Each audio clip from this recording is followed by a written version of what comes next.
নমস্কার বন্ধুরা, আমার রান্নাঘরে আপনাদের অনেক অনেক স্বাগত। দেখুন বন্ধুরা, এখানে অনেকগুলো পুঁটি মাছ নিয়েছি। তো এই পুঁটি মাছ দিয়ে আমি বিনস আলুর একটা পাতলা পাতলা ঝোল করব। দেখুন, বেশ খানিকটা পুঁটি মাছ, এখন এটা আমি ভাজবো।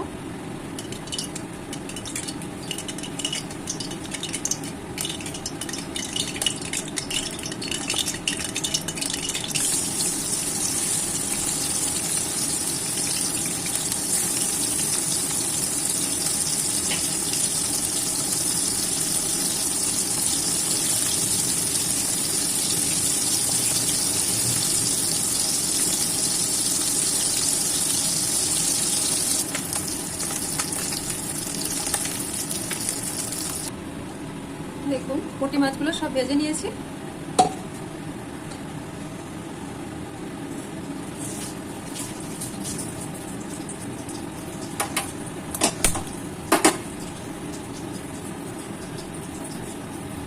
এবার এই তেলের মধ্যে আরো অল্প একটু তেল দেবো।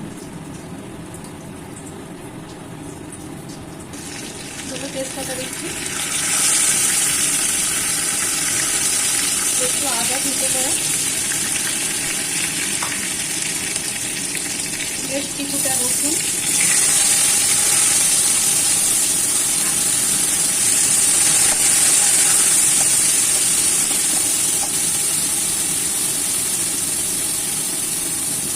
দিয়ে দেবো টমেটো, আর দিয়ে দেবো কয়েকটা কাঁচা লঙ্কা।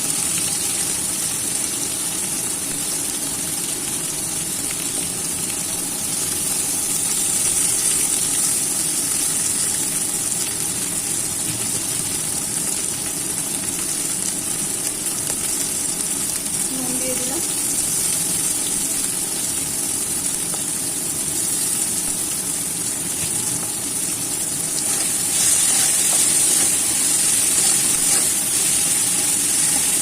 রসুন, আদা, টমেটো এগুলো কিন্তু পুরোপুরি আমি ভাজিনি, এখনো পুরোপুরি ভাজা হয়নি। এই অবস্থাতে আমি বিনস আর আলু দিয়ে দিচ্ছি। এবার এক্সট্রা কি করতে হবে একসাথে।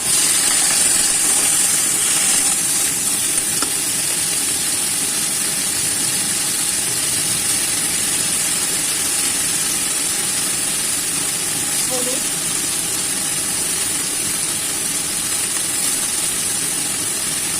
দিয়ে দেবো,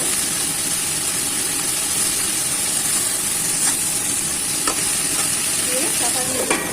এভাবে এটা কষিয়ে নেব।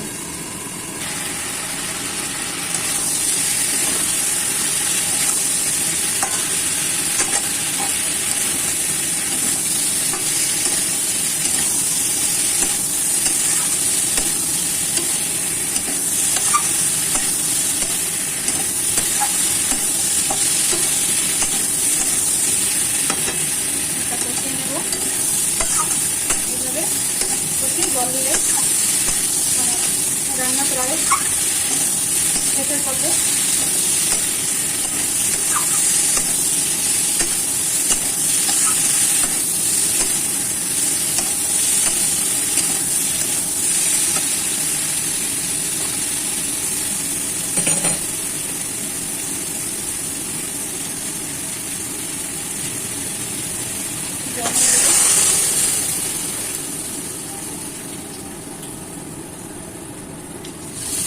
এটা একটু পাতলা পাতলা ঝোল করবো, এই জন্য জল একটু বেশি দিলাম।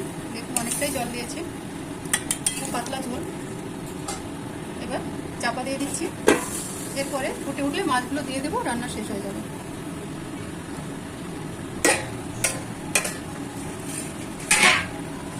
এবার মাছগুলো দিয়ে দিলাম।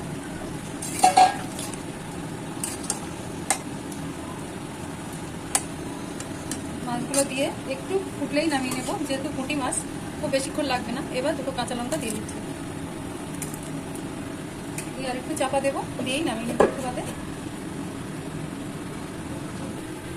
দেখুন বন্ধুরা, পুঁটি মাছ দিয়ে বিনস আলু দিয়ে পাতলা একটা ঝোল বানালাম। ঘরোয়া রান্না, খুব সহজে চটজলদি রান্না।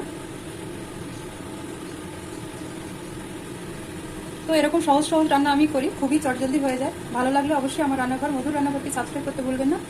ভালো লাগলে লাইক শেয়ার করবেন। আপনাদের অনেক অনেক ধন্যবাদ।